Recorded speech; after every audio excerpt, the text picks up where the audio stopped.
अस्सलामुअलैकुम जुले दोस्तों काफ़ी दिनों से ज़बान को लेकर हमारे समाज में काफ़ी चर्चा है। सबसे बड़ा सवाल या नुक्ता चीनी करगिल वालों को लेकर ये करते हैं कि करगिल वाले लद्दाखी ज़बान में क्यों नहीं बोलते हैं या लद्दाखी ज़बान पढ़ते क्यों नहीं है, लिख क्यों नहीं पाते हैं। आज की वीडियो में चलो इसी बात पर चर्चा करते हैं।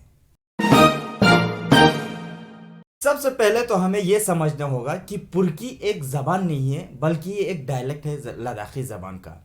लेकिन बहुत ही अफसोस के साथ कहना पड़ता है कि बहुत सारे कलम निगार ने पुर्की ज़बान को इग्नोर किया। उन्होंने बहुत सारे राइटर्स ने ऐसे इग्नोर किया जैसे कि हमारे एमपी साहब ने उर्दू ज़बान को इग्नोर किया। इसकी बहुत सारे मिसालें हैं, कुछ मिसालें मैं बयान करना चाहता हूँ। जैसे कि ईशे नमग्याल ने एक आर्टिकल लिखा है जिसका उन्वान है Ladakhi an offshoot of Tibetan classical language. इस आर्टिकल में वो लिखते हैं कि लद्दाखी ज़बान के 5 डायलेक्ट्स हैं। उनके नाम कुछ इस तरह है। पहला स्तोत्पा और अपर लद्दाखी डायलेक्ट, दूसरा शाम और लोअर लद्दाखी डायलेक्ट, तीसरा नुब्रा डायलेक्ट, चौथा जंस्कार डायलेक्ट और पांचवा लेह डायलेक्ट। इसी आर्टिकल में उन्होंने बल्ती ज़बान को लद्दाखी ज़बान का एक डायलेक्ट करार दिया है, लेकिन मेन लिस्ट में करार नहीं दिया और पुर्गी लैंग्वेज का तो दूर दूर तक जिक्र नहीं है। दोस्तों इसी तरह से संयुक्ता कौशल भी एक आर्टिकल लिखती है उनका, जिसका अनवान है the Ladakhi language and it's regional perspectives. उन्होंने भी लद्दाखी ज़बान को 5 डायलेक्ट्स में तकसीम किया है पहले की तरह, और लेह में जो भाषा बोली जाती है, जो डायलेक्ट बोले जाते हैं, उनको खालिस करार दिया है।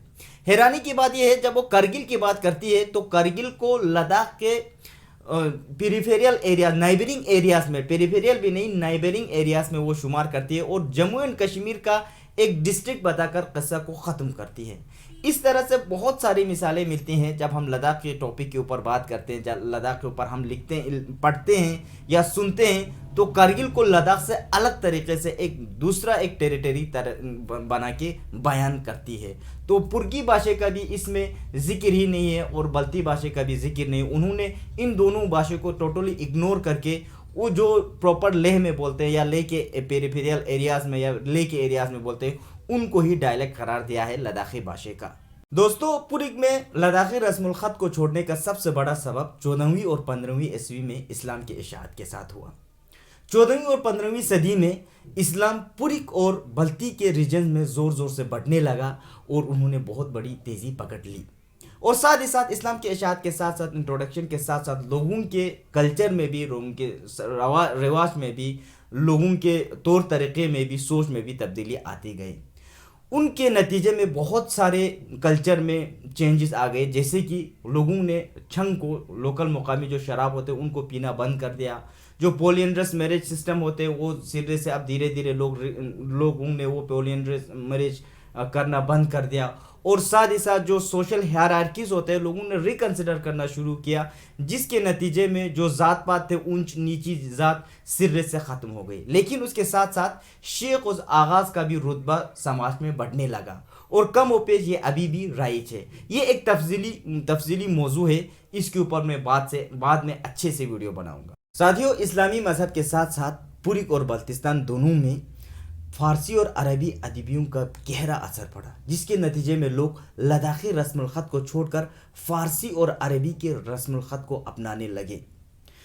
लद्दाखी किस्से कहानियाँ जैसे कि केसर सागा, दरपोन, अपीसो के साथ साथ लोगों को सोरब एन रस्तम, इसफंदियार और जनाब अमीर हमज़ा के किताबों से मुतारिफ़ किया।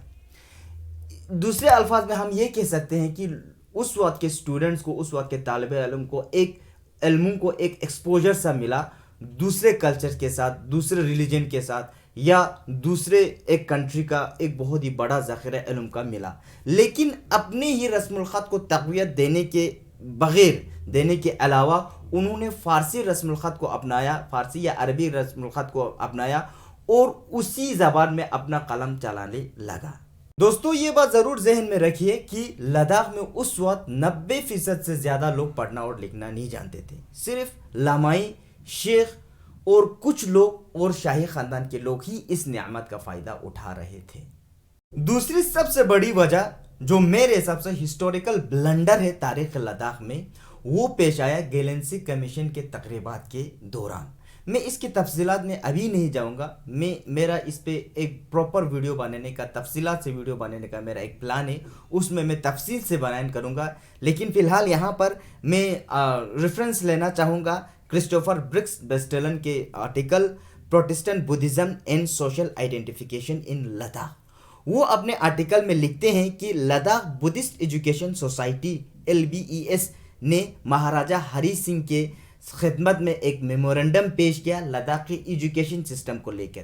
ان میں 5 ڈیمانڈز رکھے گئے. ان 5 ڈیمانڈز کچھ یوں ہے. پہلا، reading of Urdu should be made optional in Ladakh up to 5th standard. اس وقت کی بات ہے یہ. دوسرا، special scholarship for Buddhist students. تیسرا، appointment of a Buddhist district assistant inspector of schools. چوتھا، appointment of a Sanskrit teacher in Leh middle school. اور پانچواں، Bodhi Tibetan language teacher to be brought to Ladakh if necessary from outside. اس بات کا خیال رکھنا یہاں پہ بہت ضروری ہے کہ یہاں پہ لداخ کا مطلب صرف لداخی بدھسٹ یا لیہ یا اس کے آس پاس کے ایریاز ہی ہے. اور 5ویں ڈیمانڈ سے ہمیں یہ بھی پتہ چلتا ہے کہ لداخ میں اس وقت بوٹی پڑھانے والا یا پڑھنے والا یا بہت کم تھے یا تھے ہی نہیں. اور بنا مذہب و ملت کے اس وقت کے لیڈرز سارے بچوں کے لیے اسکالرشپ ڈیمانڈ کر سکتے تھے. لیکن اس وقت کے بدھسٹ لیڈرز نے بدھسٹ اسٹوڈنٹ بول کے مشخص کر کے وہاں پہ لکھا ہے، وہاں پہ اسٹوڈنٹس آف لداخ لکھا نہیں ہے. اس موضوع پر انشاءاللہ آنے والے دنوں میں تفصیل سے گفتگو کریں گے. اگر آپ کو یہ ویڈیو پسند آیا تو چینل کو سبسکرائب کرنا نہیں بھولیے گا اور لائک اور شیئر ضرور کرنا. آپ کے فیڈ بیک کا منتظر رہوں گا. اپنا خیال رکھیے گا. خدا حافظ.